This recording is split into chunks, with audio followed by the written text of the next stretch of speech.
Eduardo Bolsonaro, da versão peculiar sobre recuo de Trump nas tarifas, que ele disse que nunca aconteceria. Bem, vamos começar então com o dia em que o Eduardo falou que o Trump não recuaria 1 milímetro das tarifas sem a liberdade de Bolsonaro. Por isso, a partir de 1º de agosto, empresas brasileiras que desejarem acessar o maior mercado consumidor do planeta estarão sujeitas ao que se pode chamar de tarifa Moraes. Essa é uma oportunidade de escolha. Seguiremos o caminho da liberdade, prosperidade e soberania, como os Estados Unidos, ou nos tornaremos uma sociedade controlada e submissa à semelhança da China, tão admirada pelo STF. Apelamos para que as autoridades brasileiras evitem escalar o conflito e adotem uma saída institucional que restaure as liberdades.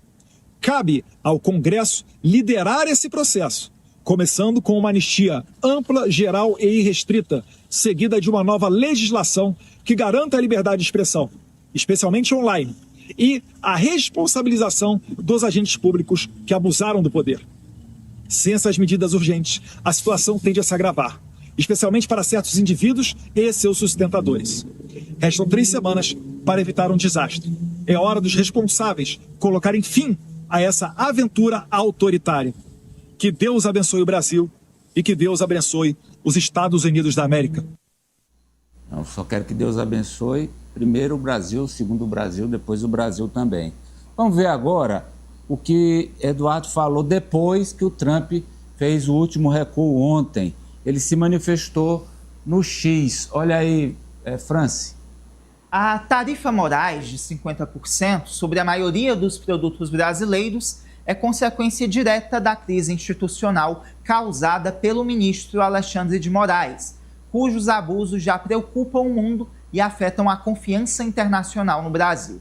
É preciso ser claro, a diplomacia brasileira não teve qualquer mérito na retirada parcial dessas tarifas de hoje. Assim como beneficiou outros países, a decisão dos Estados Unidos decorreu apenas de fatores internos, especialmente a necessidade de conter a inflação americana em setores dependentes de insumos estrangeiros. Ressalta-se ainda que, com eleições legislativas marcadas para 2026, o governo Trump precisa entregar resultados rápidos para que a população sinta a redução da inflação antes das urnas. Nenhum estrangeiro deseja tarifas, pois elas machucam o exportador. Mas a verdade tem que ser dita. Foi a instabilidade jurídica criada por Alexandre de Moraes que abriu caminho para a tarifa Moraes de 50%, prejudicando trabalhadores, produtores e empresários brasileiros. Ele completa: o Brasil precisa recuperar a segurança jurídica e o respeito às liberdades. Sem isso, não haverá crescimento duradouro nem relações internacionais confiáveis. Bom, ele tem que dar a versão dele depois de uma pancada tão grande como essa do Trump abandonando a causa.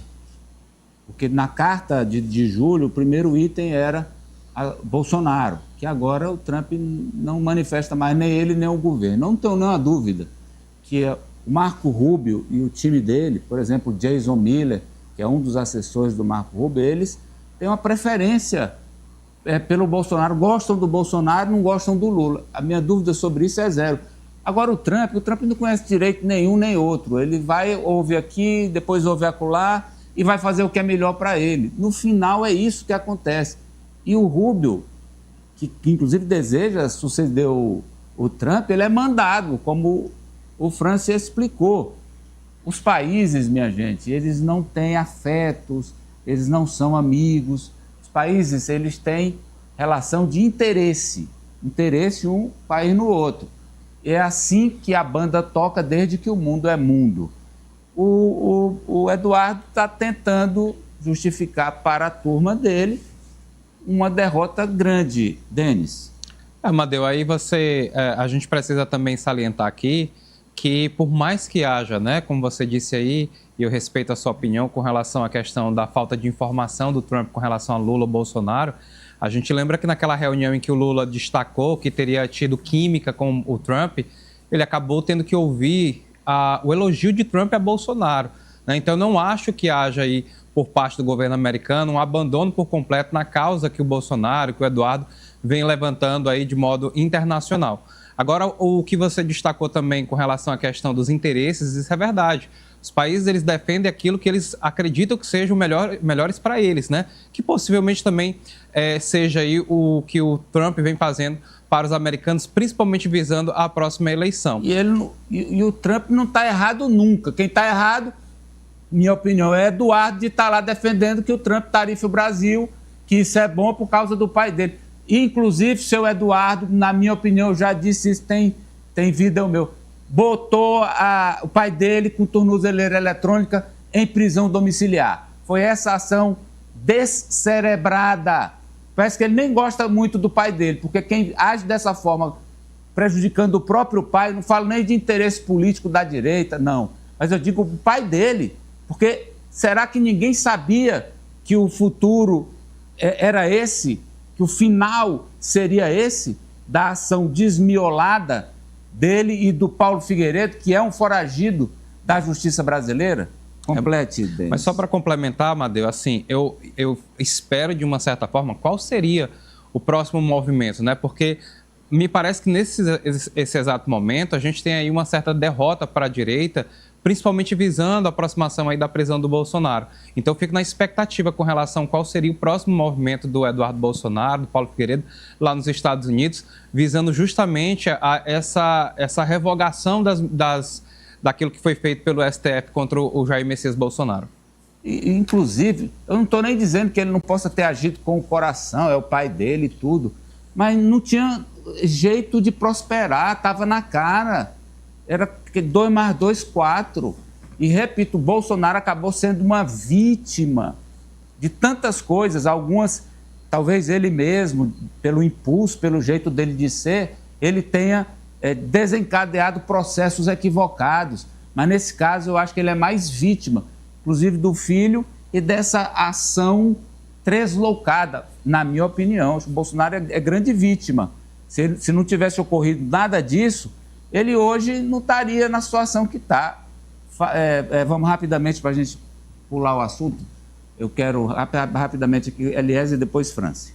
Bom, nesse caso, o Eduardo Bolsonaro, ele passa a perder uma narrativa. Ele não pode mais colocar o presidente dos Estados Unidos como alguém que vai fazer o que ele quer ou alguém que ele tem um diálogo direto e vai, assim, garantir algo a favor de Jair Bolsonaro, do grupo político dele aqui no Brasil. Eu acredito que essa narrativa ela fica enfraquecida nessas circunstâncias, até porque o próprio Eduardo aí ele foi contrariado, caiu por terra o que ele disse que iria acontecer, então não dá mais para usar o presidente dos Estados Unidos como uma força aliada aqui ao grupo de Bolsonaro e da direita no Brasil.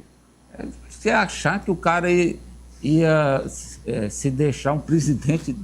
O Trump, ele quer saber de estar contando coisa boa pro pessoal dele, rapaz. Fala, Franci. Olha, Amadeu, para quem esperava uma escalada das sanções contra o Brasil, é uma derrota e uma derrota gigantesca. Porque se a gente recapitular, algumas semanas atrás, você tinha, inclusive, a porta-voz do governo Trump falando que o governo não temeria ações militares para proteger liberdades. E naquela época, toda a direita conclamava para mais ações visando uma anistia no Brasil, uma anistia a Jair Bolsonaro. Então, o que se percebe desde então é ainda mais um esvaziamento dessas tarifas. Então, por mais que o Eduardo Bolsonaro tente usar uma narrativa, eu sim considero um abandono do Trump a Bolsonaro, porque está bem claro que ele está desidratando esse tarifaço ao Brasil. O Brasil tem 2 grandes líderes políticos. Luiz Inácio Lula da Silva, Jair Bolsonaro. E eu lamento que tenha faltado, desde a reta final do mandato dele, alguém do Bolsonaro, alguém no Ministério VDZ, vai dar zerda. Alguém para dizer, presidente, se o senhor juntar Força Armada para negócio de golpe, vai dar zerda. Presidente, se seu filho fizer isso nos Estados Unidos, se eu mandar dinheiro para ele, vai dar zerda. Presidente, vai dar zerda. Não tinha ninguém, nenhum amigo dele, nenhuma pessoa que gostasse do Bolsonaro para dizer que ia dar zerda. Nossa Senhora, é impressionante mesmo. Olha só, a Black Friday